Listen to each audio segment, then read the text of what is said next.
I'm Liz Larson. And I'm Bill McKenna. And together, we created the Cogno Movement System.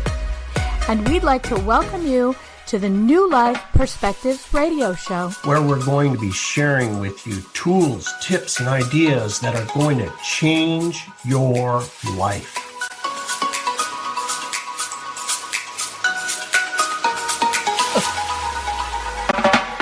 Hello, hello in UK Health Radio Land. I'm Liz Larson, and normally I'm here with my friend Bill McKenna, but he is off in La La Land, or LA as we like to say, working with one of our clients today. He'll be back with us next week.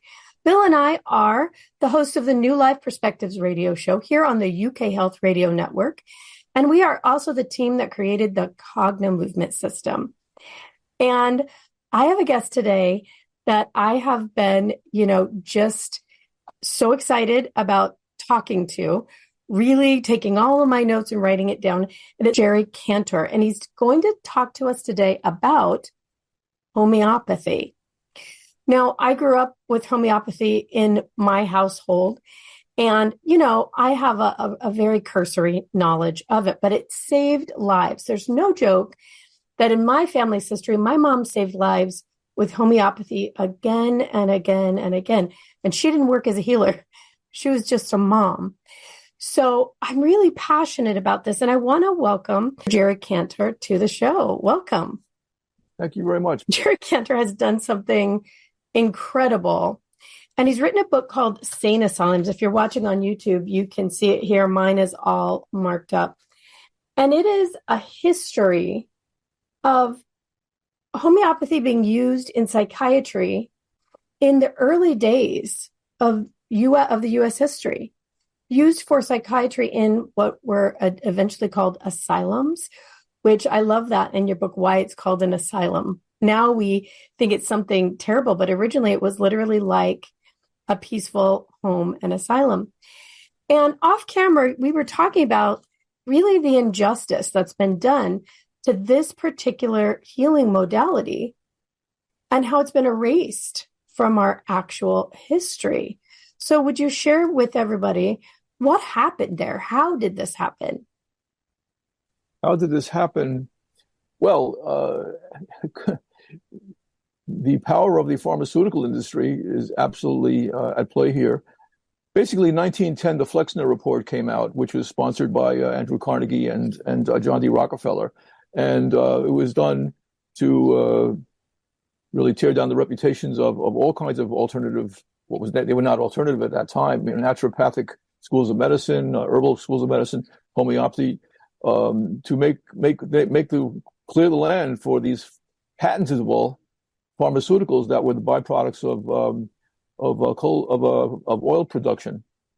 Wow, was that ever successful? And the hypocrisy of that was monumental, because John D. Rockefeller was actually used homeopathy extensively. So I simply cannot understand that. So there's been a tremendous campaign against homeopathy. I mean, the remedies are not patented. No one owns them, so there's no profit motive involved in manufacturing them. And this has been from 150 years now, the bugaboo of the pharmaceutically sponsored medicine. Back in the days, the time I wrote about for this book was around 1875 to 1930, let's say. In the 1870s, homeopaths were not only successful and popular, they were wealthy. They were all through Abraham Lincoln's cabinet. In those days, just before the patentable medicines took sway, well, that was 1910. Everybody, physicians wanted control over what they prescribed, and homeopaths and allopathic physicians used the same medicines. So it was a question of what the dilution of that medicine was, and nobody claimed that homeopathy was ineffective. Not at all. They knew it, and they tried to poach its remedies all the time. And when allopaths discovered that a certain medicine worked better when they used less of it, they heralded that as their own personal discovery, as if Hahnemann never existed. So this has gone back a long, long time. But the campaign has gotten more and more vicious, more and more effective in the last 30 years. even now in England. I mean, places where it's been completely entrenched, they're attacking it because it's such a threat to pharmaceutical usage. And it's particularly terrible in the area of mental health. Really bad when people feel that they have no alternative but to use these awful psychiatric drugs that cause things like tardive dyskinesia, which never existed before. It's really a disaster. So that's the drum that I've been beating for a while. The homeopathic asylums, they're called, mental hospitals for the insane. That was the word that was used back in those days. Were very good models. They were actually utopian. They were self-sufficient at farms. They had all kinds of cultural activities. People could stay there until as long as they needed. They weren't drugged up and then sent back to their dysfunctional situations. They were just wonderful in so many ways. And it just astounds me, having gone down this rabbit hole, that history has simply been made to disappear at every academic level. When I undertook this, I would look at the conventional textbooks on mental hospitals in this country and psychiatric care. Wow, hospitals with 59 buildings, 2,000 beds, which were maybe several of them with 25% of the entire population of mental hospitals, not reported on? How's that possible? Apparently it is, because the truth is inconvenient. And other things besides homeopathy were offered there, but it was a really very good model. And the nurses were fantastic. I wrote about a nurse called Clara Barris, who was an absolute homeopathic genius. She wrote a book called Nursing the Insane, which is a fantastic book. Just a very good model. And the reason it all fell apart over years, I mean, I document that in my book in a chapter on concessions to the spirit of the times. There are many reasons for that, mostly having to do with the success of those asylums, whereby the state would cram far too many clients in there. They couldn't treat them properly. They became underfunded. Many things happened. And of course, the advent of the pharmaceuticals would put tremendous pressure on homeopaths to alter their schools and let the fox into the hen house, so to speak. It's a long story, but I think I told it fairly well in the book, and it's hard to summarize right now. Yeah, it is hard to summarize because, there's a long, long history of homeopathy and it being used very successfully for psychiatric illnesses. And psychiatric illnesses, whether anybody likes it or not, is on the rise. We've got children with autism. I think the latest is 1 in 48 has autism. And I heard a statistic recently, and I don't know if it's 100% accurate, but 1 in 4 have some kind of neurological disorder. We heard about a child recently, 10 years old, who developed tics and sputters and snorts and stutters, kind of this weird physical and mental issue. He was prescribed with an antipsychotic drug to treat that. So it's really one of those things that as a population, we have got to be able to have a better solution. So many of the psychiatric drugs people are put on and they never get off. There's really never an idea that you might get really better. The idea is in allopathic psychiatry that you will be on that medication for the rest of your life. And some of them have terrible side effects when you go off of them. So the idea that at one point in history, we had a flourishing way to treat psychiatric illness, and it's been hidden from us, that's a crime. We need to all know about this. So let's start with, just for anybody who doesn't know, what is homeopathy? What does the word mean? Well, homeo means same as, apathy means sickness, same to treat sickness. It's the law of similars. And that's a basic truth that's also been hidden and mischaracterized. I can't tell you how many people think homeopathy is synonymous with anything gentle.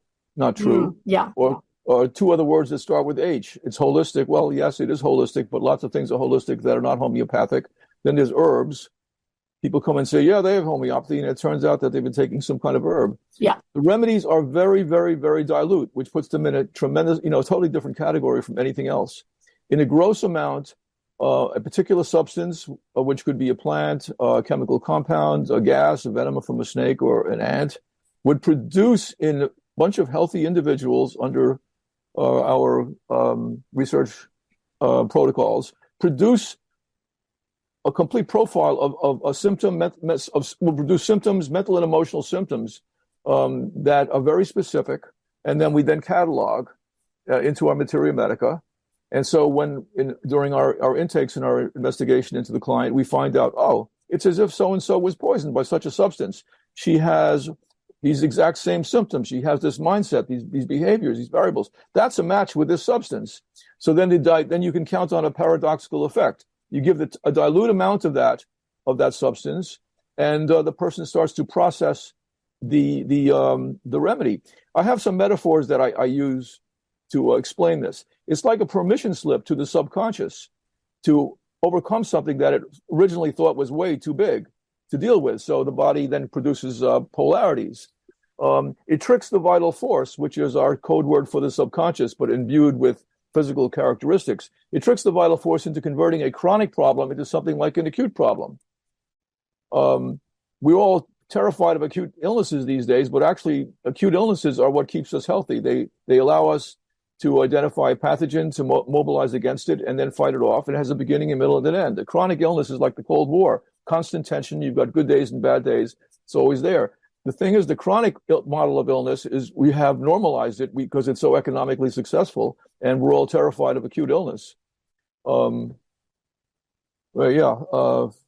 You're asking me about how homeopathy works. So yeah, it's kind of this permission slip. It tricks the vital force into converting a chronic problem into something acute.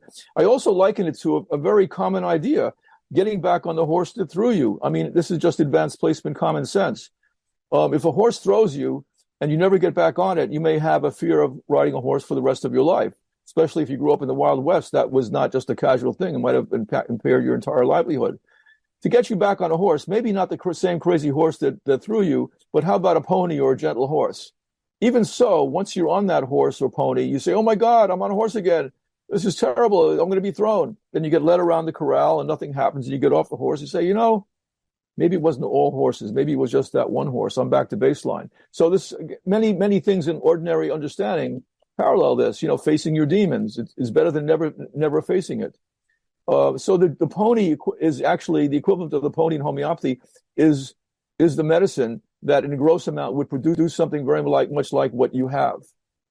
It's just advanced placement common sense. And this is why the FDA has branded homeopathics drugs. They have more official standing, another extraordinary thing, than herbs, vitamins, nutritional supplements. They have this official standing that the FDA itself gave that they're drugs because the substances have been demonstrated to do what they do and according to the law of similars. If it produces that effect, you don't need to create a randomized controlled double-blind study to say it will do such and such. The fact that it produces those effects, very clearly guarantees that it will have the beneficial effect in a dilute amount. Yeah, this is such a fascinating conversation. I'm so excited to hear what you have to say next. We need to hear from the good folks at the UK Health Radio Network. So we will be right back with Jerry Kantor and Homeopathy. UK Health Radio, take it away. UK Health Radio, the station that makes you feel good.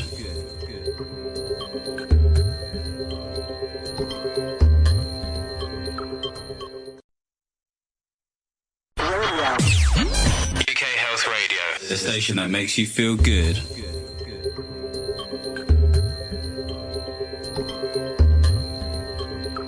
And we're back with Jerry M. Kantor and the book Sane Asylums. And we're talking about homeopathy and the idea that in my own vernacular, what my mom used to always say is like cures like. Another way of saying this is that the problem and the solution can be in the same place. This is one of the ideas, the premises that we also using in cogno movement. One of the others is that the body has the ability to autocorrect. Would you say that that's what homeopathy does, is assist the body in autocorrecting? In that, realistically, when analyzed in homeopathic remedies, there's really nothing there. right? They say there's really nothing there. There's a energy signature. And then it allows the body to make its own correction, or is that way off in left field?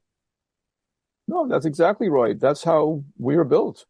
When we become well through acute illness, there's nothing there that prompted that other than the impetus of the vital force. We are designed to get well, and that's how we got well through eons, and how animals keep themselves well. But it does happen that a trauma or a plague going through the society will produce such an imprint on people that they cannot overcome it. And so the gentle version of that of the villain in the piece, which could be a pathogen or could be a psychological influence, is just enough to prod the vital force into revisiting the scene of the crime under more favorable circumstances. This is how I see it. So homeopathy at the philosophical level is a very humble idea. We just give the remedy and the body takes over. We get out of the way. But that's a very big deal about what happens. And selecting the right remedy can be really exciting and a challenge and, extremely illuminating. Sometimes when I explain a remedy to people sufficiently, there's even less than the remedy there because the explanation is absorbed and the remedy starts to work before it's even been taken. This has happened, and homeopaths have lots of stories like that. Very, very psychological medicine. It's really true. With allopathic medicine, it's often you look at one symptom. Whatever the body is demonstrating in this moment, that's the symptom they look at. So with things like psychiatry, if you're depressed, they're okay, so you feel depressed. And they don't really look at everything else that's going on in the body. In cognitive movement and neuro-linguistic programming, we call it a submodality. So maybe you're depressed. Maybe you also have a dropped foot. Maybe you're depressed, but you're also a person who burps a lot. Maybe you're depressed, but you got an itch inside your ear. Or maybe, this one's so interesting to me, a very specific chronic thought. You have a fear of somebody under your bed. Weird. But it may be the indicator of the remedy that a person needs. So in that way, homeopathy is incredibly holistic because it really does look at everything that the body is and does, even the body shape, even the face shape, yes. Correct? Yes. Not very politically correct, but everything counts. I want to also expand on your point. Getting a little philosophical, the conventional medicine is based on the idea that our commonalities matter more than anything else, that we're all basically the same, and that deviations from the so-called norm are sickness. Homeopathy, once again, is on the other side of the fence. You and I have the same number of bones, same organs. If from the standpoint of prescribing, the differences matter much, much more than the similarities. When people come and say, "Oh, Jerry, I fall between all the cracks. What are you going to do? They don't know what to make of me." I say, "That's terrific. Mm-hmm. Everyone's a crack to me. Let me have a crack at this." So it's not just this conglomeration of weird little symptoms that we find interesting. When you actually figure it out after the fact, it says it's so obvious. Oh my God, you're arsenicum, you're cocculus, you're staphysagrine. Oh boy, how okay. Now I know it all hangs together. It's kind of obvious after the fact. There is some reason the body is talking, and all the symptoms they're not random. They're actually expressing something, which is why I wrote my first book, which is called Interpreting Chronic Illness, which is a synthesis of homeopathy and traditional Chinese medicine and biomedicine on the basis of being able to interpret the symptoms of the body and what they're actually trying to say. So I have another adage, which is that acute illness detoxifies, but chronic illness informs, provided that you can interpret the symptoms.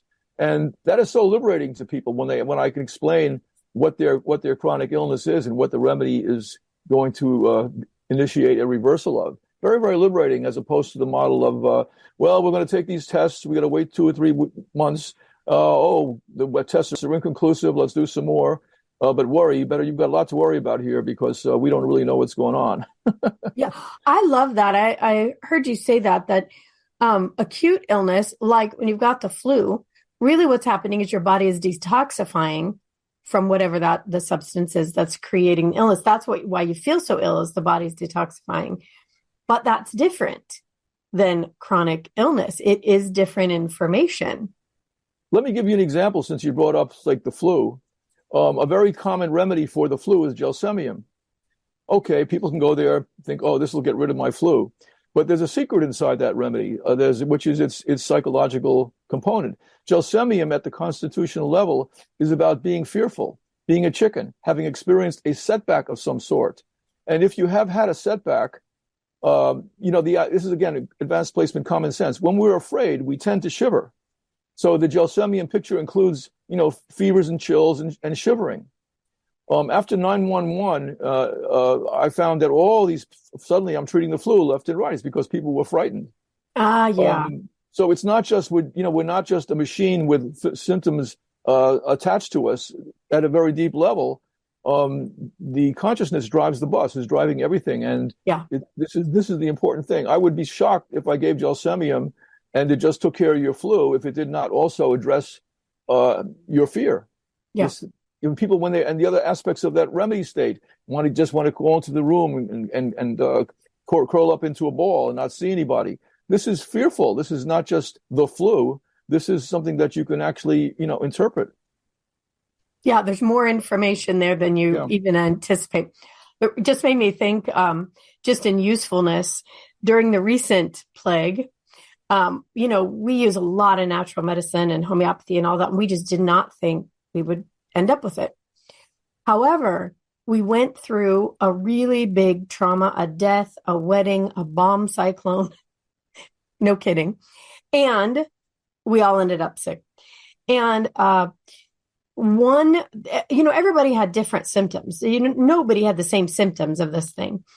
We had these really electrical kind of symptoms. It felt like we were electrocuted all the time, pain in the neck.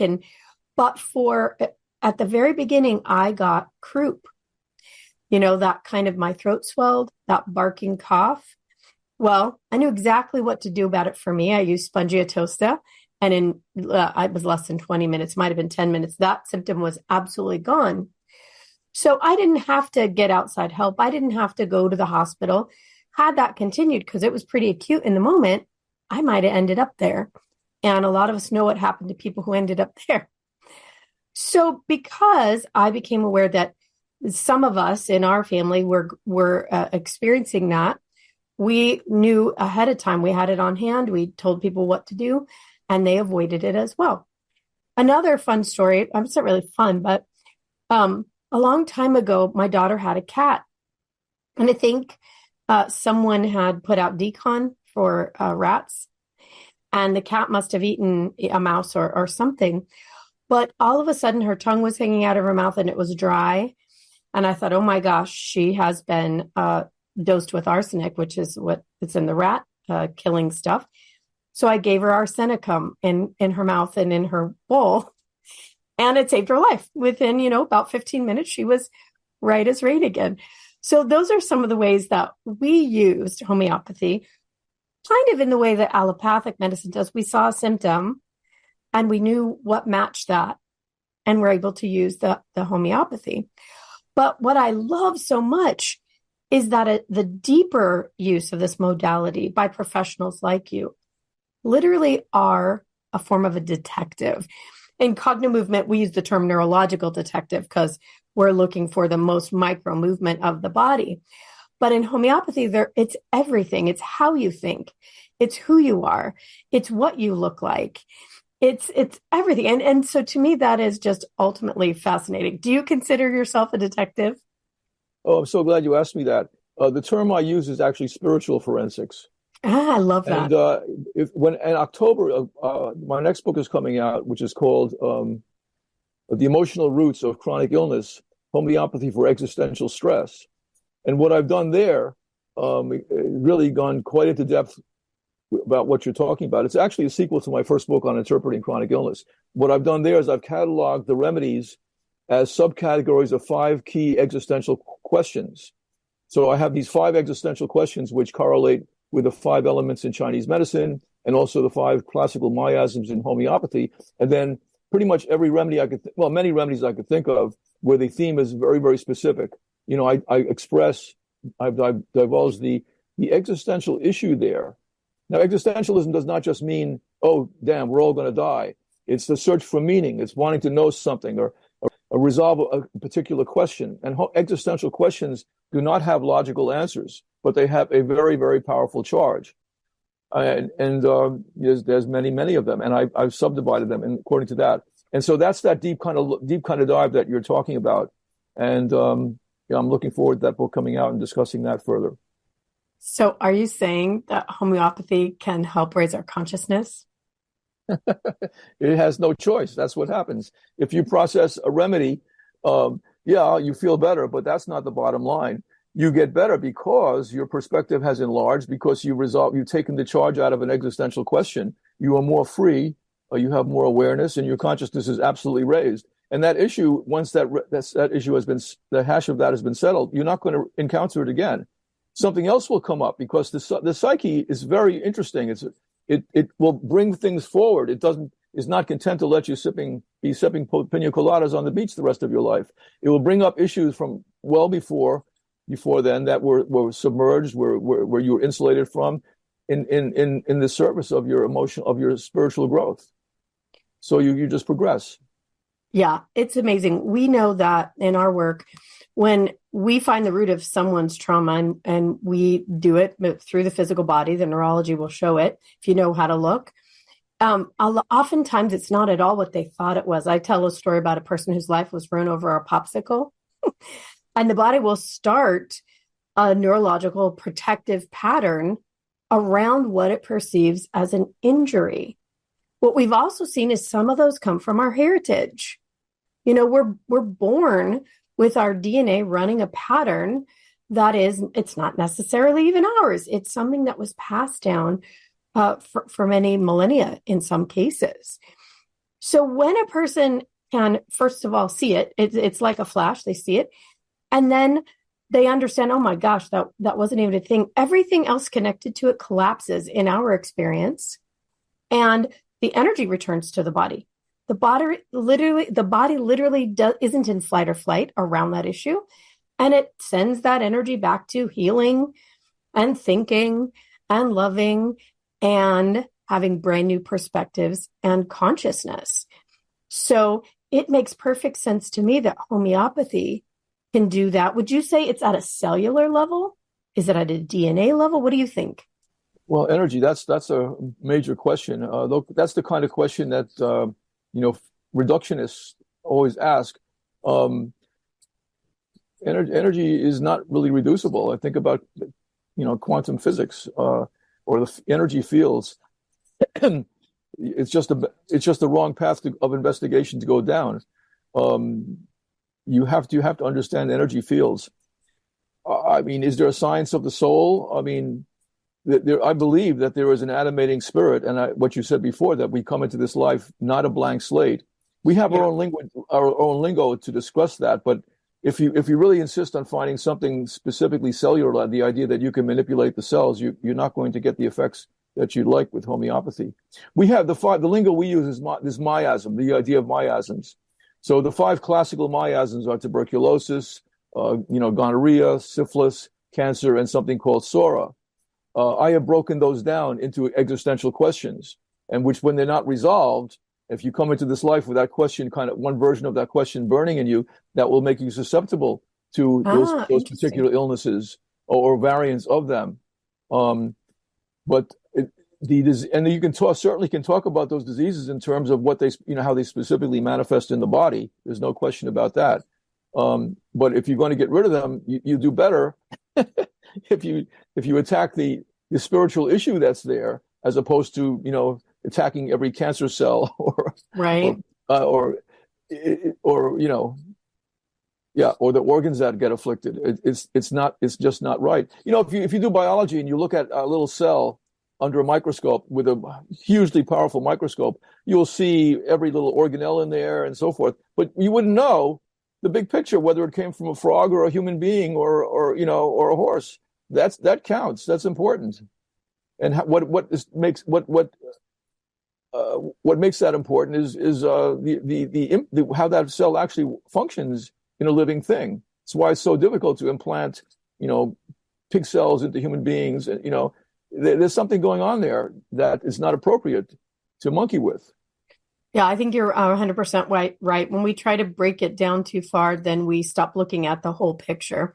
So this conversation is so fascinating to me. But we've got to take a quick break and hear from the good folks at the UK Health Radio Network. UK Health, take it away. UK Health Radio, the station that makes you feel good.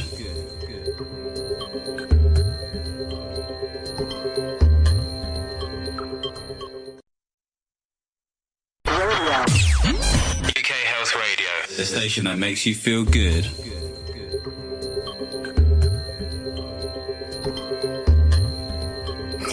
And we're back with Jerry Kantor and the book Sane Asylums. And we're talking about homeopathy in general, but more specifically, how homeopathy can be used for psychiatric illness.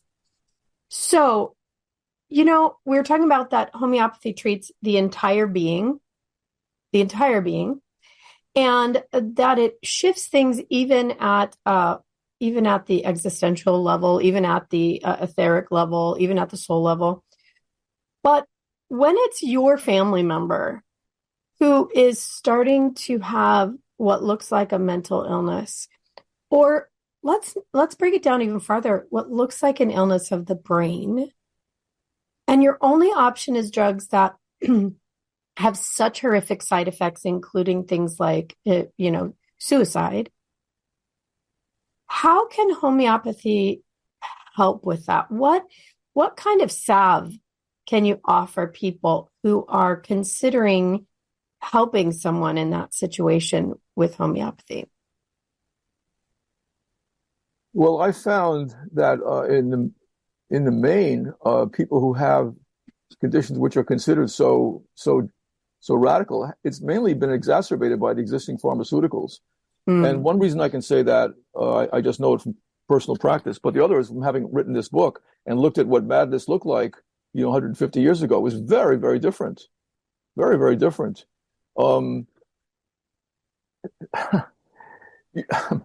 It's not, first of all, there's no evidence that it's exclusively a brain problem, believe it or not. Yeah. I'll say something else. I mean, people hearing voices. I've got a client now who hears voices. Well, that's considered like a big break with reality, right? But if you think about it, we all hear voices. It's called self-consciousness. So a voice told me this morning I should brush my teeth, put my clothes on. It's a question of if you become so frightened. Actually, I have a definition. I created a new definition of mental illness at the end of the book, which is a kind of combination of being frightened, of having your perspective narrowed, and exhaustion. Extreme common sense. Those a perfect storm of convergence of those three factors will produce what we call mental illness. But if you deal with each of those, together, if you deal with them together or individually, as like we're able to do in these asylums, lo and behold, this sort of thing goes away. Because again, there's not an absolute distinction between somebody hearing voices and being depersonalized. The voices will be about, if you take the time to listen to the person, will be about something that has occurred in early in their history. Something has something to do with how they're put together, what proclivity they have for being guilt-ridden, for example, or something that's carried over from the legacy. It can be addressed not any differently from anything else we do with homeopathy. When the first Western psychiatrists went to China and tried to convince the physicians there that that psychiatry was a separate discipline, they got laughed at in their face. They said, "What are you talking about?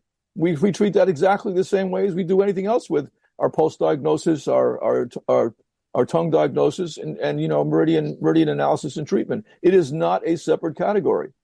I think again, over time, the wealth of the pharmaceutical industry overpowered even that. You do have traditional medicine still operating in China, but this idea that when you break something down into its parts and then you create reductionist types of interventions, it's so economically successful, it destroys common sense in people. It absolutely does. And I like to break homeopathy down to its lowest common denominator, although it's not a trivial thing to talk about the soul or the spirit, but still, I mean, how complicated is getting back on the horse that threw you? How complicated is that? In any case, to your question, if I can get somebody free, if someone comes to me not on psychiatric medications, they're 100 times easier to treat than when they are on all kinds of drugs. Yeah. And my patients are coming in sicker and sicker because of the predominance of these drugs. It's unbelievable. And I've got to detoxify them first before I can get really a good effect. Whereas in the past, we could say, yes, I think I can cure you in five visits. Now I say something different. I say, well, I've got to get traction with you. I've got to get in some sense that get to some place where you're sufficiently reactive to what I'm doing that you are then encouraged to begin a slow weaning process from your medications. And this is what we have to do when we're treating autism, when we're treating, these terrible psychiatric conditions, and also just the enormous amount of anxiety that we see in the population, anxiety and fear, and depression. On their own, they're not any harder to treat than they were 150 years ago. But the medication history complicates things very, very much. Yeah, it's so interesting that you said that. It really is true. It's not just one thing. If you're looking at in the insane asylums of the past, they were helping people relax. There's a story about people learning to watch and play baseball that was very therapeutic for them, just to sit and enjoy, watching or playing, having some joy in their life, getting out of the pressures of the daily grind, really. So there was helping them calm. There's the nutrition as well, that can play a part. What's happening in the home life, what the family history is, finances can play a part. Stress, really all of those are stressors, create a big situation. So what you're saying is true, because in allopathic medicine, it's a pill. We are so accustomed to, here's a pill. Here's a pill for your child's ADHD. Here's a pill for autism. Here's a pill for schizophrenia. Here's a pill for bipolar. Here's a bill for bill and pill for depression. And then we want to go home and be all better. But with natural medicine in general, or just holistic approach, you really have to look at all of the things combined that are creating the human that you see in front of you. Is that correct? Yeah. By the way, when people arrived at the asylums in those days, right away they were put in bed. They were put because the exhaustion was a big piece of it. They got really good nutrition. In those days, the milk was really very, very wholesome. They were given milk. They were given just rest. And the nurses, as I say, trained by Clara Barris, were trained to actually engage with your delusions. They didn't say, "Oh, you've got this, now take a pill." They would argue, listen to you gently, give you an opportunity to process different ideas. They actually engaged, like every one of them was a therapist, was a mental health therapist, and no one was looked at as there were people who were very, very far gone from alcoholism, from what they call dementia praecox in those days, all kinds of paralytic conditions. People were quite sick, but not quite the way they are now. But they were engaged with, and there was never a belief that you're just going to warehouse them and drug them up. The nurses were absolutely unbelievable, and this homeopath circulated around the hospital, and people bit by bit were given responsibilities, were given things to do that they liked. They could do carpentry, they could garden, they could write. They were treated with tremendous respect, and this was also, to be fair, part of the moral care movement. So that there was very good care in the early days, especially when the asylums did not have to hold that many people. Much more respect for folks, I think, at that time. Yeah, I agree with you. Much more respect, it seems like. So what does it look like when a person comes in to see you? What happens first? Is it a long session where you're taking in their history, talking to them, looking at them, hearing the way they talk? What does it look like? Yeah, all those things. Yeah, in my office, so the initial consult is an hour and a half long. Everything counts: their demeanor, their clothes, their gestures, my feelings about them. If I have to objectify my own feelings, they count. They can make a tremendous difference. And yeah, I like to hear a life story. I'm very free form. Sometimes I'll ask them to write me a mini autobiography ahead of time, telling me the lowlights of their life, traumas, losses, upheavals. I'll go into their parents' life, the circumstances around their birth, all that stuff, and I just listen. I ask questions. At some point during the interview, I mean, my inner algorithm is constantly working, and I'm breaking it down. And when I start asking very bizarre questions, that means I'm differentiating between a small number of remedies. And then something magical usually happens at the hour and 20-minute mark, and I say, oh, okay. What do you think about this? And the person, if I'm right, say, oh my God, how'd you? Or I'll ask something, and they say, I was about to tell you about that, or how did you know that? Yeah, it feels like you're a mind reader. Yeah. It's a certain kind of ability to pay attention and being aware of one's own biases so that you can put them to the side. I mean, it might be that someone comes in here and say, I don't like this person. I really don't get a good feeling. Let me examine that, what the remedies are that produce that. And then, you always get to a non-judgmental, compassionate place, but you can't really not acknowledge those feelings. They're useful. Yeah, it's true, isn't it? Most people don't ever think about that. We use it in our work as well. Your initial reaction to them as a practitioner counts. Yeah. It matters, and there's ways you keep yourself in check, but there is something there about their field and that kind of a thing. So I know that homeopathy can be delivered in a number of different ways. We talked about off camera whether or not Bach flowers, flower essences were a part of that. So there is a traditional homeopathy, and then there's some subsets. And you told me that Bach flowers are a subset, but also considered homeopathy. So do you subscribe to giving a person a constitutional, meaning they take the same homeopathic every day for a period of time or a number of times, or do you subscribe to the one dose theory? Oh yeah, I'm a one dose practitioner. If I have to detoxify somebody, that's a different matter. I don't have any problem with lower potency remedies that have to be repeated. They just don't work at quite as high a level. There was a practitioner by the name of Frederick Humphreys in the also around the 1880s who produced a manual of self-care using low potency combination remedies, which were tremendously effective. And the little manual that people had millions were bought. He was hugely successful. And the academic homeopaths thought he was going to be a problem for the constitutional prescribers. And he said, no, well, this is a popularized homeopathy. And at that time, it was true.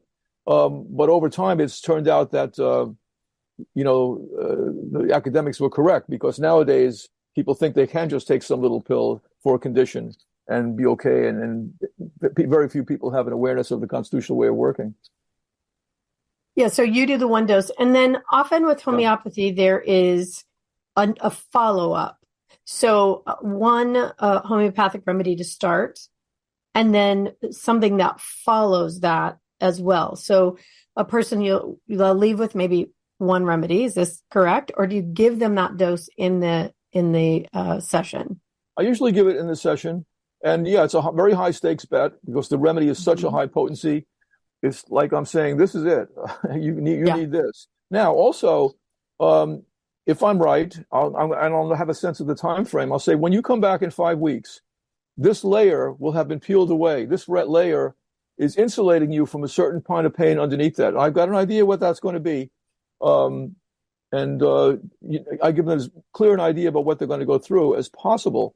And so when they come back, or if they're far away, I'm doing a lot of work by Zoom. If I mail the remedy, I'll also sometimes mail the remedy I suspect will be coming up in 5 weeks, just to save time. I will sometimes do that.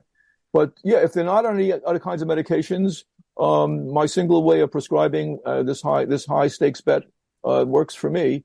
And then my only challenge is managing folks through their aggravations, explaining things to them, because they're not side effects. Side effects of a drug are the body saying, I can't accommodate this, I can't assimilate this, I don't like this. And the doctor, who's got to pay a lot of malpractice for the privilege, says, oh, the good outweighs the bad. Take it again, take it again, take it again. But a remedy will produce familiar effects. There'll be either an exaggeration of existing symptoms or a return of old symptoms. And I will make that clear to the person and manage them through it. And usually by the time they come back, I say, darn, you're right. I was going to curse you every way for 3 weeks. Now I showed up here and I feel really good. Well, that's the timing I chose. Yeah, that's a hard thing when that's going to happen, that they're going to go through. It happens in our work as well. We know sometimes they're instantly better, and other times, it's 3 or 4 days or longer where their body has to autocorrect. It takes time to work itself out. It's kind of like a ball of yarn, and then the body is slowly sorting it. Now, the thing I think that it would be interesting to everyone is that, let's say you get the dose wrong. In that case, homeopathy just does nothing, right? It can't hurt you. All right. If I'm wrong, there's a couple of things that can happen. I'm not infallible either, but if I'm wrong, usually the wrong remedy will push out something more clear, or else, or I could say, well, that was a very thin layer of such and such. But a completely wrong remedy, if you give somebody even a low dose of something that really has nothing to do with them, could produce improving. That's possible. But even those effects are temporary. I've seldom seen a remedy do absolutely nothing. Really? Yeah. Interesting. Yeah. Well, I mean, I like to be accurate. I've developed some skills in doing this, and if I'm wrong, I'm not usually far off. It can happen, but not usually. But that's interesting. So maybe that the homeopathic remedy that you do find is close enough that it does create a response. If a medicine is to be powerful, it has to be a little bit forgiving. We have a high standard of accuracy, but take, for example, with acupuncture, which I also practice, any 3 or 4 acupuncturists you'll see the same client and have a different point prescription. The energy will respond to that and organize around the intent of the practitioner, and you'll have something wonderful happen in each case, unless it's a complete incompetent doing something. So in homeopathy, there definitely are different ways that you can approach a client. There's not always going to be. We have the holy grail of the simillimum that perfectly fits, and we always strive to give that. But when I take a client, I can sort of see various. If it's a family of remedies that will come into play, you'll probably need this one down the road, or sometimes say, I could give this one now, give that one later, or reverse the order. It will not make that big a difference. So other factors come into play, like what they expect and what their life situation will better respond to. Well, this has been so fascinating, and we have run the clock out on the time we have for the UK Health Radio Network. We're going to continue this conversation, everybody. Anywhere that you find podcasts, just look up #Wellbeing Podcast, and you'll find the New Life Perspectives radio show, and look up the episode with Jerry M. Kantor, and you'll hear some more about this. But in the meantime, would you please tell everybody where they can reach you and how to get the book? If you simply Google Sane Asylums, Jerry Kantor, you'll come up. The Simon & Schuster site, that's the distributor, will come up. And there's quite a few places you can get it. You can get it through Amazon, Simon & Schuster. Pretty much all the publishers have it. Sane Asylums, The Success of Homeopathy Before Psychiatry Lost Its Mind. Also, the homeopathic publishing sites have it, but it is available also in Kindle. So yeah, do pick it up. It's a history that you would not otherwise encounter. Yeah, and I've heard that you're quite busy these days, but can people actually still work with you? Yeah, it may take a few weeks. I work long hours, and I love meeting new clients. It doesn't get tiresome for me. Every time I work, I learn something, and that's enabled me to make some contributions to the materia medica. Also, certain insights that I've gained from having worked with people and delving unusual remedies. So that will appear in my forthcoming book. All experienced homeopaths will tell you that. And so our journals are full of stories of cases where someone has learned something new and expanded the understanding of a remedy. And it just doesn't get tired. It's just because it's having a front row seat on the great tragicomedy of humanity. We learn everything, and we've gained awareness of the consciousness of minerals, consciousness of animals, because we know what those remedies can address in human beings who inhabit the same states. Amazing. All right, you guys, everybody in the UK Health Radio Network, till next week, be safe and be well, and look for us at hashtag Wellbeing Podcast, New Life Perspectives Radio. Thank you so much. Thanks for being here with us on the New Life Perspective Radio Show. For more information or to find out more about the work that Bill and I do, please visit us at cognomovement.com or email us at info@cognomovement.com. See you again soon.